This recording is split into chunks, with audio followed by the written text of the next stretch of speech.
Welcome to NICTITATING Presents, a genre interview series. My guest today is Matthew M. Bartlett. How you doing? I'm doing all right. How about yourself? Not bad, a little sleepy, but that's usually how I am.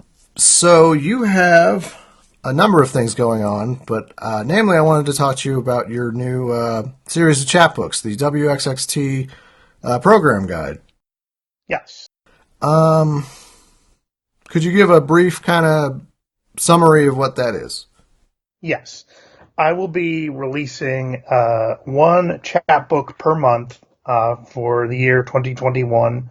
Um, and people can subscribe at various levels. For instance, a tier one subscriber, it's $20 per chapbook, one a month. Tier two, the chapbooks will be signed and inscribed with paw prints from my cats, Larry and Peach Pie. That tier two subscription is $30 a month. And then there's tier three, which is $40 per month. Um, and it basically is everything that tier two has, but also a hardcover book at the end of the year that will have all the material from the chapbooks in it, plus a T-shirt. And the upper tiers, 2 and 3, also include a personalized WXXT employee ID card. And if people don't want to commit for a full year, I do have quarterly subscriptions, which are 3 issues available as well. So people can just subscribe for 3 issues for 65, or 3 issues signed, inscribed, and paw printed for what is it? I have to look at my own little list here. 95, and then there's options for a la carte chapbooks and everything, and they're all on the website that I use to sell these things. Nice. So that sounds like a lot of work. It is. I can only imagine being someone who now ostensibly runs a press. At least you don't have to deal with other people, though. Yeah, that's Yeah. true. What made you decide to go this publishing route instead of, I guess, just? Well, I'm sure you already have other books you're going to have put out, but what made you decide to do this kind of chapbook, like split up over the course of a year type of thing? Well, it was the result of a one day Jonathan Dennison from Cadabra Records, who I've worked with in the past and hope to work with again, uh, sent me an instant message and he said, "Give me a call when you get a chance." So I called him up, and as you and probably your listeners know, he does his vinyl records. He sells them individually, but also by subscription. And he said, "What if you did a chapbook subscription thing?" And he had all these ideas, and I realized that this would be perfect because I'm now working for myself and I have a lot of time to write.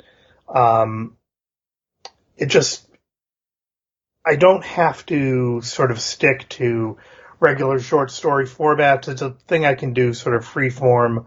Um, I can work on it every day. It's something special for people who like my stuff to get this, unique product. They have full color covers with art by Matt Fitzsimmons, who is a tremendous visual artist and who's not on social media. And then I have Mark Thibodeau doing the layout for me. So the result, anyway, is this kind of unique, cool looking chapbook. And I just got my January issues in from the printer, and they look beautiful. So it seemed like a fit, like a natural idea. And calling it the WXXT program guide kind of harkens back to when I wrote and edited some of the program guide for my college radio station. So that idea just jumped into my head right away to sort of call it that. The first Everyone who subscribed, I think before a certain date in December, also got a WXXT employee parking pass, which is kind of cool too. And Matt Fitzsimmons designed those. So yeah, it just seemed like a creative venture that that could aid me in keeping myself, paying the rent, um, in the absence of regular full time work income. And in addition, I have time to write short stories and submit. And I've got a couple other projects for the year coming up that I'm really excited about. That's awesome. Um, yeah, I think it's interesting. I know in various other types of media, they're sort of moving into subscription based services. You've seen the rise of like, video streaming services. And then I know with certain video games, they're like sort of aiming towards this sort of, instead of releasing one full game, they're going to try to aim for like, they release a chapter at a time and do like, I guess more or less a subscription based service. So I think it's an interesting move for someone who's a writer and publishing to attempt.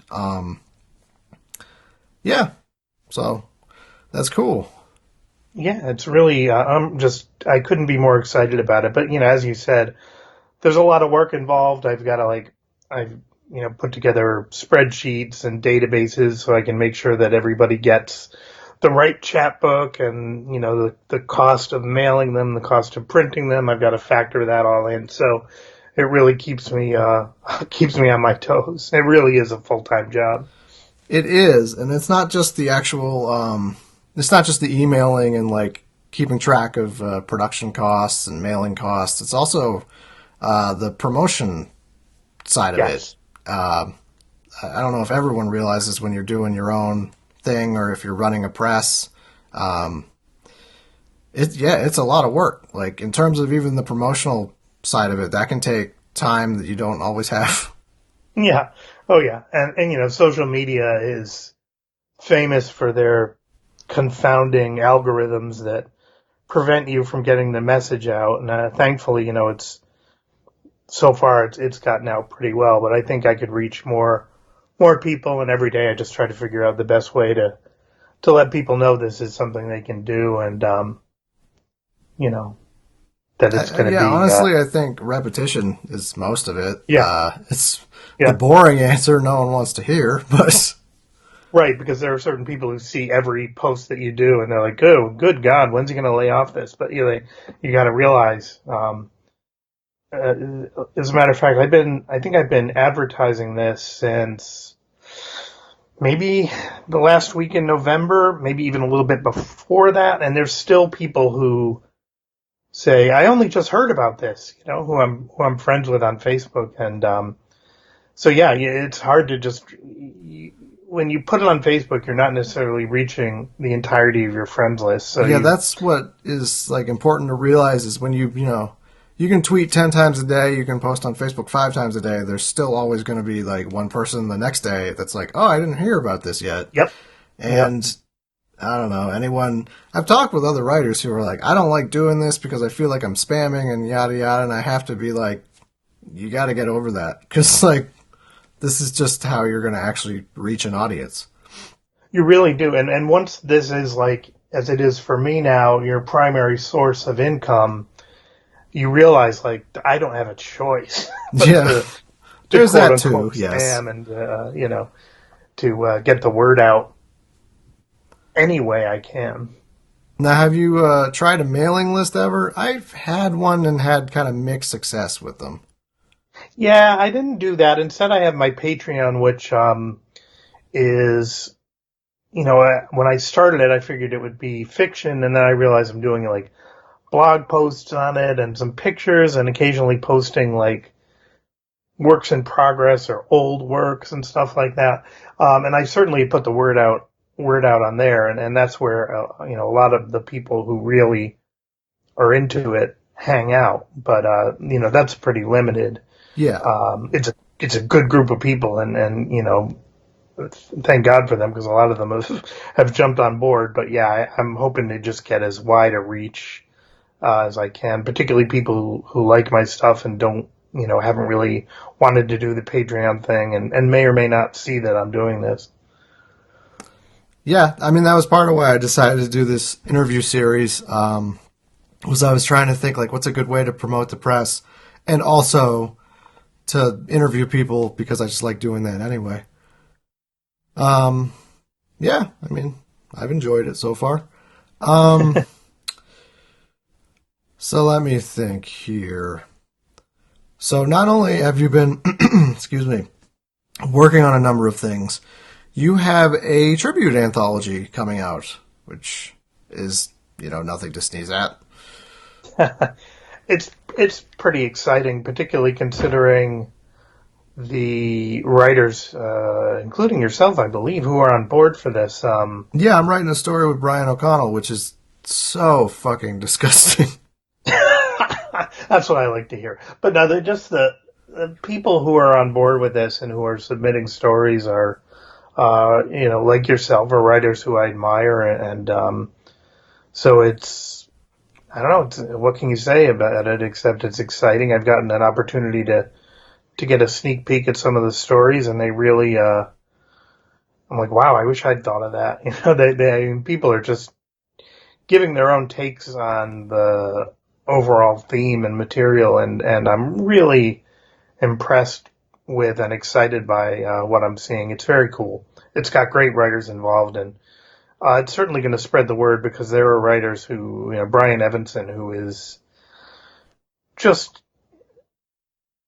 such a tremendous writer, and to think that he might bring new people into this sort of thing. It's wonderful, Yeah, and that's it's a exciting. Silent Motorist Media that's doing this anthology, by the way. Yeah, yep. Justin Burnett, I want to say the last name is. Yep. Um, yeah, I'm actually, even if I wasn't in it, I'm excited to read it and just see everyone's kind of take on, I guess, your style of fiction or an homage to what you've written. I know personally I've always appreciated your work because it has a very dark sense of humor, which you don't always get in weird and horror fiction. And there's also a transgressive side to it that I think, not to denigrate anybody, but I think some of the modern weird has been sort of, how to phrase this diplomatically, it's been sort of trying for intentional obtuseness and like shying away from maybe things that might upset people. Yeah, there can be a kind of timidity, and I always appreciate the um, reaching for literary quality. I'm into it, um, and being like elevated, elevating your fiction to the point where it's literature. And while I do appreciate that, um, I like to keep my eye on keeping it fun and funny and pulpy and not straying too far from like grotesquerie and gore. And as far as what I read the gamut from complete pulp insanity to more literary style work, and I like it all. But I know that what I feel I'm best suited to is getting kind of lurid and garish with it. And whenever I go too far in the other direction of being literate or literary, I like to bounce back into audacious nastiness. No, I think it's a good balance. It definitely works for you. I would say it gives you an edge because I feel like you could have a career either way, but it just kind of gives you your own unique flavor to your stuff. Well, yeah, Um, I appreciate that. When I first started writing it, I was worried because it wasn't like a lot of the work I was seeing getting published, and that did end up, fortunately, kind of working to my advantage because it's so different. Um, and then I try to, like I said, I just try to keep the variety up so I can submit fiction to anthologies and, kind of rein in some of the stuff that might make it less than palatable. It's always a challenge to sort of find that balance, and I get a kick out of doing it. It keeps my brain active. yeah, I mean, I was gonna talk to you also about So obviously you self-published one of your first bigger books, Gateways to Abomination. I feel like lately, I don't know about everybody else, but I feel like sometimes I think maybe the future of publishing is everybody just doing it for themselves. Not to sound weirdly narcissistic, but it seems like with scheduling and with, vested interests, sometimes if you want something out, it's easier just to do it yourself. Yeah, no, it's true. And I like to kind of bounce back and forth and work with small presses and then, when I do my own thing, just kind of be completely unrestrained, and go for it. So I like both, but it wouldn't surprise me if we saw a move towards more self-published. I think, a lot of people are still down on it, and people have a variety of reasons for being down on self-publishing, Well, and I some of think them, some of it is unfair because I think the prevailing argument is like, well, there's no person to like designate quality, like, oh, a lot of crap will right? get released. But that Sure. argument I don't think holds up because it's like, well, a lot of crap gets released in traditional publishing or small press like, it's Yeah. not a And, self-publishing thing. It's a media thing. right, and I grew up with like some sort of punk rock do-it-yourself thing. Like my brother had his own band, and they made their own records, and the big draw of it was anyone can do it. And then the big complaint about self-publishing is anybody can do it, Right. So some of the more established voices feel possibly threatened, or they feel like people who self-publish are bypassing hard work, and I don't think that's true. Oh, I don't think that's true, especially when you consider. Yeah, no, I mean, I love to self-publish, but the bottom line is there is still a large contingent of people that kind of view it as like, well, it's not the same as being published traditionally. And so you're still sort of fighting against that. And you're also just fighting against the fact that if you're working with a press, they usually have an established audience. So there might be people that have never read you that go, oh, well, such and such a press is putting out this book and I like what they do. So I'm going to check that out. But when you're Yeah, self-publishing, you're kind of taking that out of the equation. It's just like, yeah, hey, it's me. And a lot of the time people are like, who? So, yeah, yeah. It's I don't know. I came into all of this in late 2014, and it's been a real eye opener. Just the community itself, which at its best is extremely supportive and encouraging. And then at its worst, well, I don't want to go into that too right, much, but yeah. um, yeah, I don't know. It's self-publishing. It's a tough topic because you'll be skating along through your day, and then you'll see someone posted like all self-publishers are scum, or something, and then you feel like the urge to kind of dive in. And I think it's probably best to sort of resist that urge and stay out of it. Although I never do. I usually pop in and say, hey, you don't have to spend thousands of dollars to self-publish a book as long as you have quality and blah blah blah, et cetera, and then it really gets heated. Yeah, it's funny. Some of the biggest arguments I've ever been on social media, other than my love of pineapple pizza, have been about self-publishing. Like I've literally had posts like I don't believe in God that like no one cares. But Right. if I'm Yeah, like it's I pretty think much self-publishing is viable, it's like 100 comments. right. Yeah, all you really have to do to get a lot of reaction is say self-publishing is okay, or and Yeah, you don't even I'm have not to have that a big. strong like come down on it. You just have to be like self-publishing is acceptable, and it's Right. just the It's the floodgate same thing. opens. Like it's the same thing if you say like, the Beatles were okay, and Oh then God, people don't get will me started on unfriend that you. And because I do.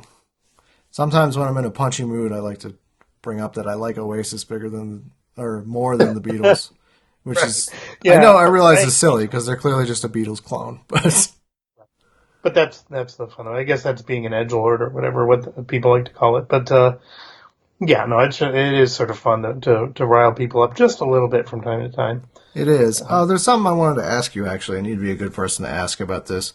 So some people have started using content warnings, And I'm thinking I might start using them with my own work as well. What is your stance on content warnings? I like the term content warning, by the way, instead of trigger warning, because I feel like the right has taken the term triggered and made it into this sort of meme type of Yeah. thing. Yeah. And in itself, the term has sort of lost its potency. But I Right. feel like content warning is fair. I guess it is. I'm so torn on the issue. Well, that's the I thing. That's why find I wanted it. to ask you, because you're a lot like me, I think, in terms of the transgressive quality of your work. And I imagine you have similar feelings, conflicted feelings about it. I do. I do. I understand it to a degree, and I would never, ever, ever denigrate anyone for doing it, even if I look at it and go, "Oh, why did they feel they have to do that?" That's it's legit, but I just don't. I just can't see myself doing it. I remember the. It just seems like edging towards self censorship in a way, um, and oh man, I don't know because you're going to get me sort of stammering even more than normal on this one because I'm so torn on I it. mean, I But just wrote a huge afterword for my next story that's coming out from NICTITATING that's called Astrum. It's a UFO thing, but and I don't actually want to say the scene in particular because that may be spoiling it. But then again, I'm using a content warning, so that will be spoiling it. There's a scene of child molestation, and I don't right, know. It's one of the first that I was just like, "Fuck it, here it is." And I don't know that I've done a lot of transgressive stuff, but there's never been anything quite as like just sort of overt in terms yeah, of the awfulness. Um, and I don't know, for and I some think reason, I thought it's like, I should put a content warning for this. yeah. To me, it's all in the presentation of it. But I suppose that if I were going to put something in, I don't know. It's It just is so tricky hard. though because I realize, I mean, on the one hand, I'm like, okay, this is probably the responsible thing to do, and also I'm now a press runner, so I'm thinking in terms of like not just me, but my other Right. writers. Like, what if they do something that's like Paula Ash tends to. I love her because she tends to give me a story where I'm like, holy fuck, like you should have warned me. So I'm thinking, from that angle. Yet on the other hand, in this afterward I wrote, I make a point to say I don't know if I'm going to use contents for every single story, and it does sort of open this Pandora's box of like, well, do you suddenly have to do content warnings for every single story? And then like, what constitutes a content warning? Is it something as simple as hard drug use? And then Right. it's just like, should I be doing it for myself or should I just wait until someone else asks me to do it? There's a lot of questions. There are a lot of questions, and I think my instinct is uh, this is horror. It's not aimed at kids. No. The and I know that you kind of get in trouble for saying like, hey, the world outside, there's no one really to protect you from encountering ideas that you don't want to encounter. Um, and yet, on the other hand, I know people who might be devastated by reading about X, Y, or Z. So I'm just gonna leave it at that. I'm totally torn, but it's not for me to put in a content warning. No, I I get it it. just I mean, I'm even, I think part of the reason I wrote this whole 1,000+ word afterword, which I've never done for my own work, by the way, is that I am so torn on it, but I wanted to give my perspective as somebody who is still very torn on it, who isn't someone that's like, they should always be used, and like sort of where I was coming from in deciding to use it. I guess ultimately I came down on the side of like, well, I mean, films have ratings, TV shows have ratings, video games have ratings. Books don't have to have ratings, but if there is something that might, like really fuck up somebody's day, I mean, in particular, it hasn't bothered me so much, but just having like a scene of sexual assault, especially, I don't know, at this stage in my career, I just feel like I should like warn people. right, right. And if it's essential to the story, um, I don't think people really have a problem with it. And I think also like, all right, so here's the thing with me. I have difficulty with animal cruelty. Right, Okay, yeah. now I know there's a documentary out there. I think it's called "Don't Fuck with Cats," Oh, I haven't and watched it yet, but I've heard it, yeah. I don't know like to what degree. So I've tried to find out. You know what I mean? Like, how far does this go? What does it show me? And I also know that I can start watching it and shut it off. Um, as I did with like Cannibal Holocaust, that movie. There's a scene I wasn't prepared for in which a small animal is killed on screen in real Right, and life. also that one's very real. Like, we know that's real, so. Right, and I didn't know it at the time, and I instantly shut it off. But then I was able to continue about my life. But I'm not easily, I'm not as sensitive to certain things as other people are, and you always have to be aware of that. But yeah, if you want me to keep stammering, I can keep talking about this. But I mean, I'll end because this is obviously. no, I I brought it up get it. because I it's get sort it. of uncomfortable territory for both Sure. of us, but I definitely. Like, I wrote a novel that I trunked that I had a beta reader, and I Mhm. felt awful about this, but she was like, yeah, that was really intense. I actually blacked out at one point, and I was like, you Oh what? my She's like, God. yeah, I blacked out because I've been assaulted before, and there's a really intense scene of assault in this, and I just felt so like, well, that wasn't my intent. Right. Right. So just And thinking at about some shit point, like that, I'm like, oh god. yeah. See, to me, I think ultimately, in order to be, I like auteurs and artists who go their own way, and who have a solid voice and vision. And sometimes that can get into territory where um, one might want a content warning, but yeah, I always err on the side of um, doing what you feel you must do in art without explaining or apologizing for it. Um, Yeah, I mean, I say this in this afterword as well. Like, at the top of it, I'm like, art doesn't need to defend itself. But then I spend right. another 1,000 words explaining Defend why I'm yourself. defending the art. Yeah. But yeah, I then there's envy another people. part of me that thinks like, well, the good thing about content warnings is like you don't necessarily have to self censor, and that you can actually do whatever the fuck you want, and then you will feel like, well, I warned people at the top, so. At least I warned them. Yeah, I kind of envy people who have like a solid yes or no answer on this kind of I question. mean, But I I just don't. Like, I'm yeah, using one, and I'm still like, should I be using one? My mom was yeah. not thrilled with the story. I mean, she was like, the story was very disturbing. She also told me I used desert instead of dessert on the edit. But yeah, she was like, yeah, this is your most disturbing story. And I'm like, thanks? I don't know. Um, and Yeah, I also, mean, yeah, I mean, like, I'm aware that my style of writing is like, if I was going to write about, say, a werewolf story, I'm always like, well, let's get into menstruation and I don't know, the that psychological condition where people think they're wolves and like getting into like the real world analogs. mhm. But I'm thoroughly aware that as I turn into a 12-year-old boy and crack my voice, I'm thoroughly aware that someone like, oh, cool, here's a story about UFOs looking at Astrum, might pick that up and then be like, Right. why is there heroin use? Like, Hmm. and like, okay, why is a kid getting molested in this? I thought this was about aliens. So Yeah. I see both sides to it. I also understand, like, there is this special quality about prose and about fiction where it is sort of like this last frontier of not necessarily being as reined in. Right. So that's sort of my feelings on it, but I'd like to move on. Sure.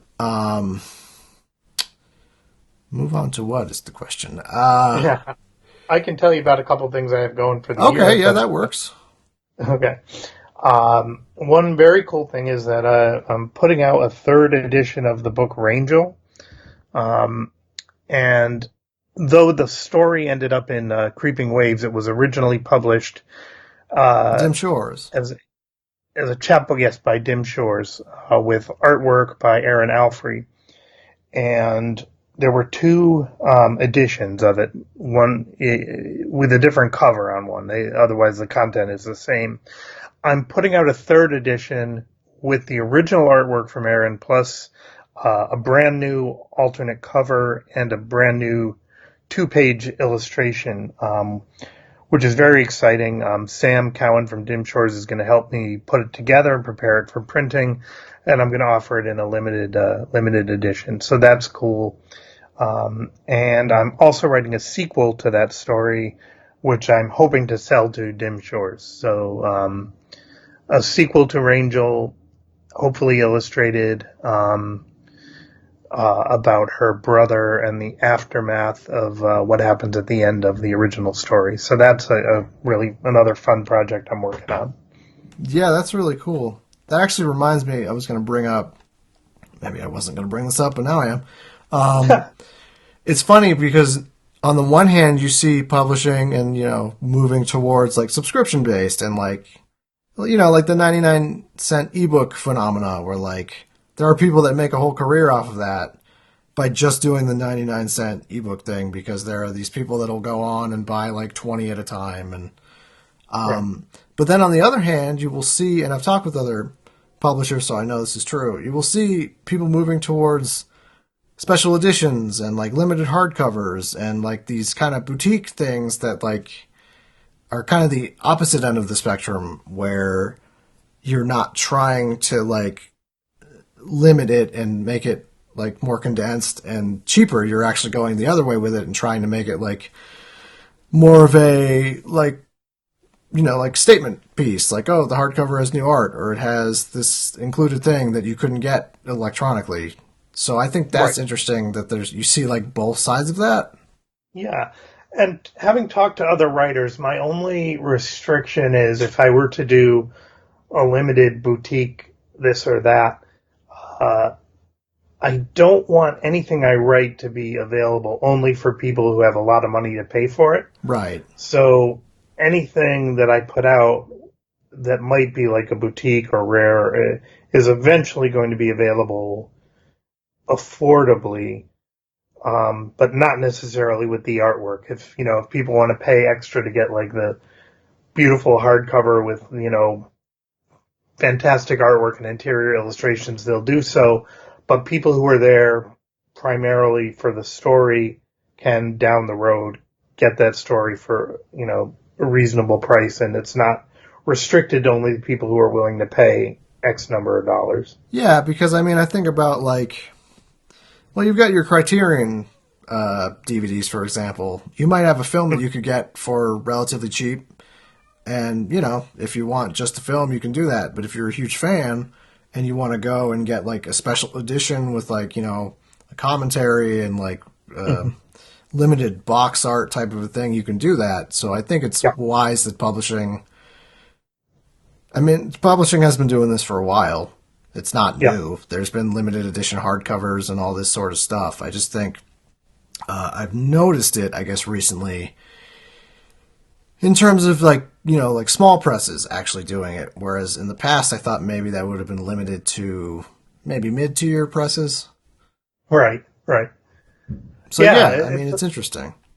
it is, and I've always been like a packaging sort of guy. Like I like to have physical products to leaf through and look at, and I know that that's not everybody, and I can't always afford those pretty packages that I want, but to know that I'll at least have the option of an ebook that's $1.99 at some point, and I can read the story without the bells and whistles. That I think is extremely important to not restrict what you put out, not permanently anyway. To No, I think temporarily, I that's have that's a no good problem. point. I think you can sort of shoot yourself in the foot with stuff like that. I know there have been writers that have done this sort of limited edition stuff, and I haven't been able to afford it. And then it's like, and it's gone. And I'm just never Yeah, getting it ever. yeah, It's like I wish I had uh, that $40, but now I will never know. right, right, and that's why. I mean, I don't think there are many people who put something out and then never put it out in an No, I affordable. think most people, like within at least 5 to 10 years, they're like, "Hey, here's this thing I already put out. I'm going to put it in this longer thing, or Right. release it again." Yeah, I just think that's the smart move in turn. Like, if you actually want readers. I agree. But yeah, so you know, the future is strange for publishing.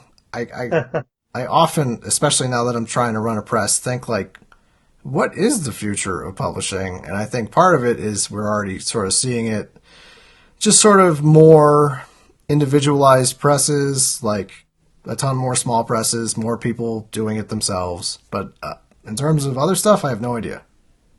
Yeah, I don't either. The future is unwritten, and in particular, right now with everything going on, today's a historic day that we're recording this. It's the electoral vote being certified, and the runoff in Georgia, and all that. The like new strains of the virus are running up against poor distribution of the vaccine, so everything really seems up in the air Yeah, across the board, and publishing is no different. So I guess it's just kind of hang on as best you can and try to keep going, and that's one of the reasons I'm doing this chapbook thing and kind of foregoing full-time regular work is that it's a crazy world right now, and I'm trying something crazy. no, I mean, I get it. Like there is a power I think that fiction has in general that I don't think other media is ever going to be able to capture, which Hmm. is probably the only reason publishing will last. Because film, everything sort of, I love visual medium, but it's sort of like being imagined for you. It's like, okay, Yeah. well, what does it look like? It looks like this because you're seeing it. What does it sound like? It Yeah. sounds like this because we're telling you. Right. Fiction is still, for better or worse, it still requires the human imagination. And like what I imagine from one story, someone else will imagine differently. Even if it's just a white house, we will both picture a white house in a different way. Hmm.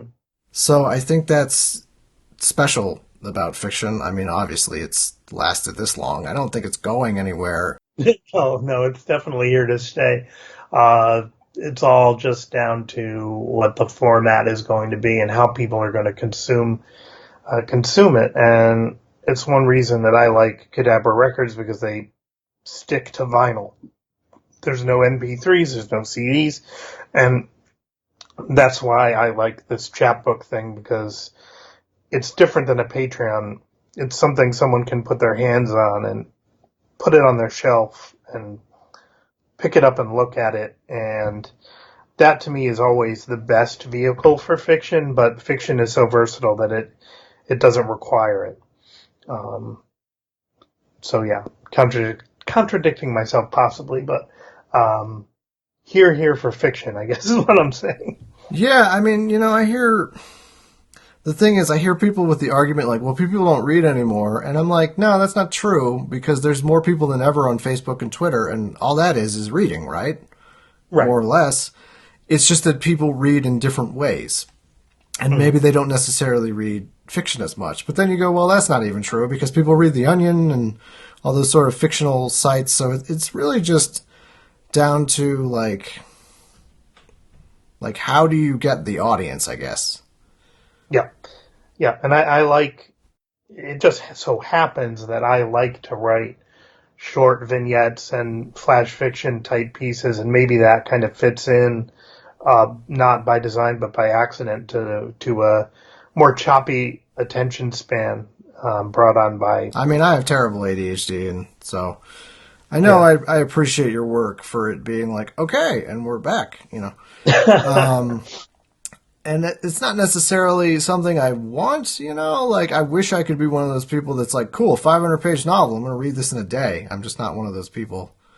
But I think Yeah. I'm not alone anymore. I mean, No. novels are hard, not just to write, but like to read. Like, I think I have like 20 novels in a stack somewhere where I've read like 50 pages, 100 pages, and then I'm like, eh. But if it's a short story collection or a novella, I'll just boom, crank it out. Yeah. It is the same. I'm sorry, I just was briefly distracted. Um, what were we talking about? Oh, it's fine. I can. Yeah, What was I talking about? Novels being challenging to read versus like kind of small vignette based stuff, or like yeah. shorter, like To novellas me, or short story collections. yeah. To me, like if I'm going to read a novel, that writer really has to hold me in thrall, or I'm out. And that's partially on the writer, but it's also partially on me because of my, impatient attention span. So if I ever write a more traditional novel, I would want it to be something that would sort of grab the reader by the collar and pull them through, um, or else be compelling enough in some other way to make it hard to put down. But yeah, I'm tough with novels reading, and any attempts to write them have ending up with them being sort of fragmented anyway. Yeah, I mean,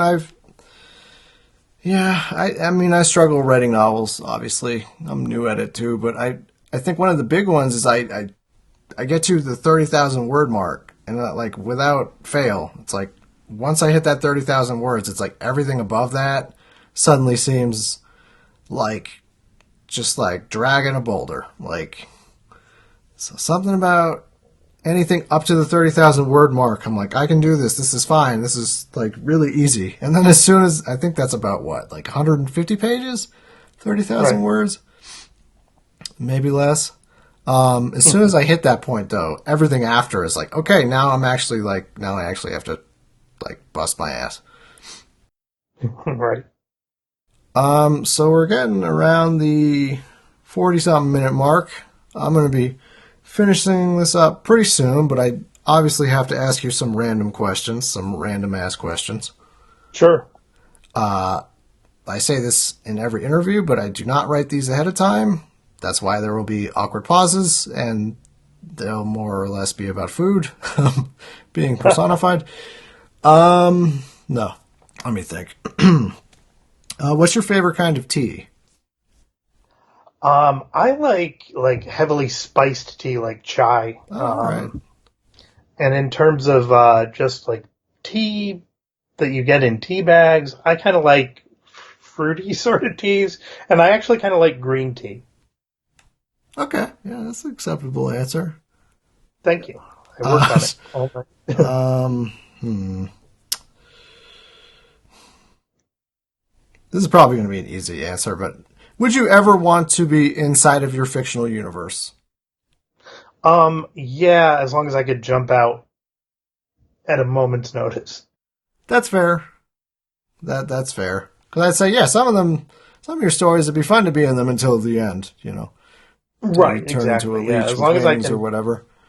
Right, as long as I can be have some sort of sense of security, um, which I probably couldn't have. But oh, what the hell? That's a risk I would take.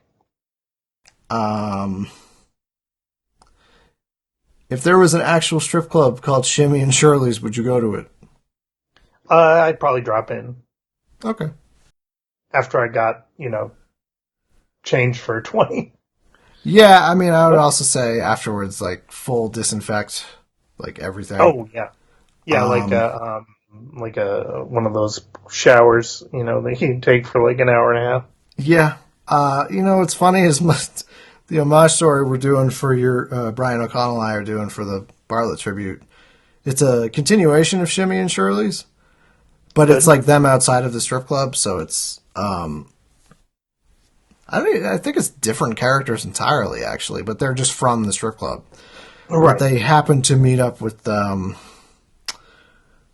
the board of Annelid Industries, this sort of board I more or less invented. Yeah. Yeah. Um, I yeah, like it's it. really gross. I don't know. Good. Yeah, I'm looking forward to reading it. I am thoroughly expecting someone to be like, "Hey, that part, maybe not that part." All right. But I keep asking Burnett, and he's like, "It's fine, just send it to me." I'm like, "Okay." um, but yeah, so that's cool. Um, so yeah, I think we're more or less done. I've run out of shit to say. Okay, that's fine. Um, Apparently, the world might be blowing up, so I'm gonna probably go and put on the TV and check out the current situation. Indeed. So before we go, do you want to do one last plug on your current stuff? Sure. The WXXT program guide is a monthly chapbook. There will be 12 of them for 2021, maybe even a 13th if I go nuts. And it's got very cool full color wraparound covers, very professionally printed and laid out. It's some of my more experimental, grotesque, bizarre, unpleasant, weird experimental stuff, and I hope you can subscribe. I think you will find yourself rewarded by doing so. I'm very proud of this work, and I think I'm creating something that people are really going to enjoy holding on to and looking at with a flashlight under the covers in the middle of the night. Well, there you go. No, I mean it sounds exciting. Okay, so let's see for nictitating books. God. Well, our next release is going to be my novelette, Astrum. Not necessarily my plan to release my own work back to back, but, shit happens. Sure. So that will probably be, I'm thinking about March, might be when that's released. I've talked with Don Noble, who's going to be doing the cover, already paid him half. Very nice. It is going to be ebook only, so it's going to drop as a 99-cent ebook upon release, and I guess ostensibly if it does well enough, I might think about releasing it as a physical book, but for the foreseeable future, it will be ebook only, and then probably after that, I'm going to be getting into Maxwell Bauman's novella in earnest, and that will probably be the next release, which will be a traditional release, print, and ebook. And yeah, so the future is exciting with nictitating. Excellent, excellent. I'm looking forward to seeing what you put out. Well, thank you. Thank you. And I'm excited to see what Don Noble does for a cover. He's fantastic. He really is. And I like he runs Rooster Republic, so it's nice to talk to him not only just as an artist, but as a fellow publisher to be like, hey, what's like the skinny? Like, what's it actually like to run a press? Right. Because I'm always fascinated with that behind the scenes stuff because it's like, I mean, there's like the side where you're like, this is me promoting and this is me up front and in public. And then there's the like private side where it's like, yeah, this is the shit that actually happens. Right. But anyway, this has been Nictitating Presents. Thank you so much for coming on, Matt. Thank you. And keep it locked. We're going to have many more interviews and more books to drop. So there we go.